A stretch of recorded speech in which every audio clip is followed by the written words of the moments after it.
Lintas fungsi, lintas peran, bahkan lintas perspektif. Dan dari situ terbentuk satu hal, cara berpikir yang komprehensif. Ditambah lagi prinsip yang konsisten, yaitu kerja keras, loyal, dan amanah. Nah, itu yang kemudian menjadi fondasi di Sekretariat Jenderal. Jadi yang kita lanjutkan hari ini sudah ada, arahnya sudah jelas, standarnya sudah ada. Dan di titik ini estafet itu berpindah. Ini kalau saya anggapnya sebagai rotasi yang biasa aja. Itu proses yang biasa, nanti Pak Heru akan menempati posisi yang baru sesuai dengan perkembangan kondisi dalam beberapa bulan ke depan. Itu mau pensiun.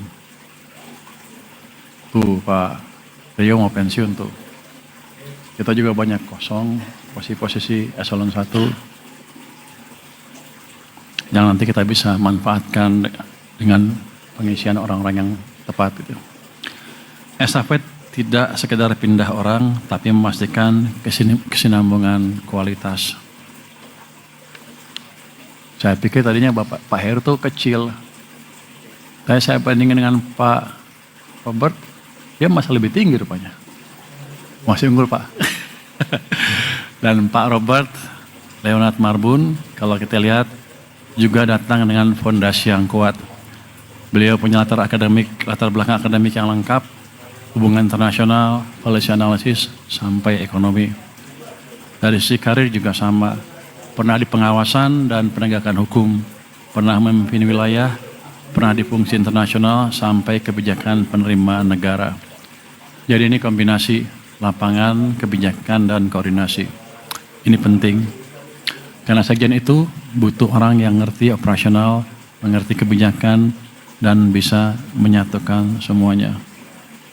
Tapi saya nggak tahu nih, Pak Robert kan kelihatannya serius banget. Kalau rapat bisa ketawa-ketawa nggak? Siapa?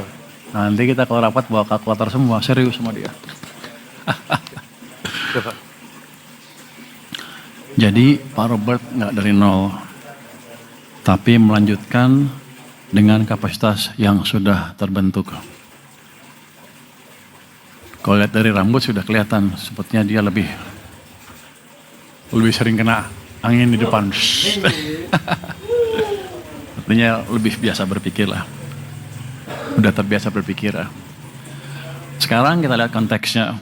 Global sedang tidak stabil, geopolitik sedang bergerak, harga komoditas fluktuatif.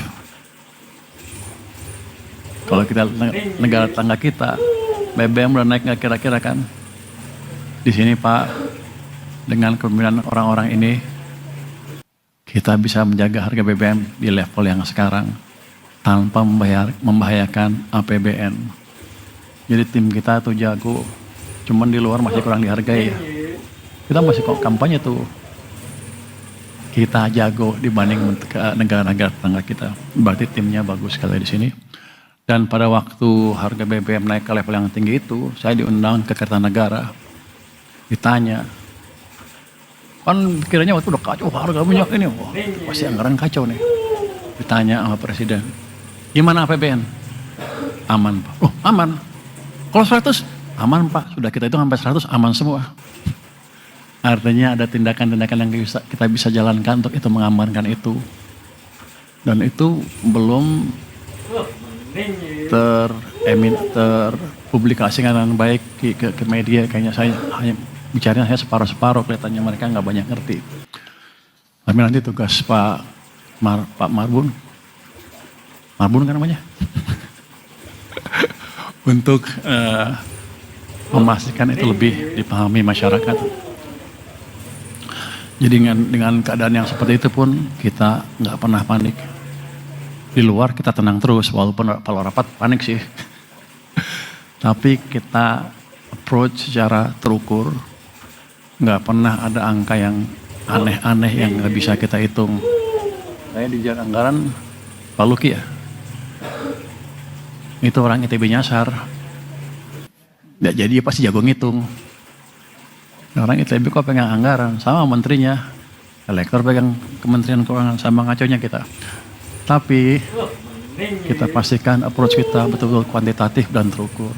semua memberi masukan yang pas pada waktu meeting. Jadi waktu kita serius banget. Begitu selesai ya ketawa-ketawa. Tapi semuanya dikendalikan dengan baik. Kita pegang prinsip disiplin fiskal, kredibilitas APBN. Itu yang kita pegang mati-matian selama ini. Selama paling enggak 6 bulan terakhir ya. Karena orang-orang udah lihat nih, Purbo yang mau bikin kesalahan apa katanya. Pasti tembus 3%. Tahunnya tahun lalu pun di bawah 3% kan. Kita publish berapa? 2,92. Aktualnya nanti di bawah itu lagi. Jadi kita jago juga rupanya. Dengan defisit di bawah 3%, tapi kita semua nih, kerja semua bisa membalik arah ekonomi ke arah yang lebih baik. Triwulan keempat tahun lalu, saya yakin triwulan pertama ini juga tumbuhnya lebih bagus lagi. Berapa Pak Febrio? Ya, cuma 5 kembali.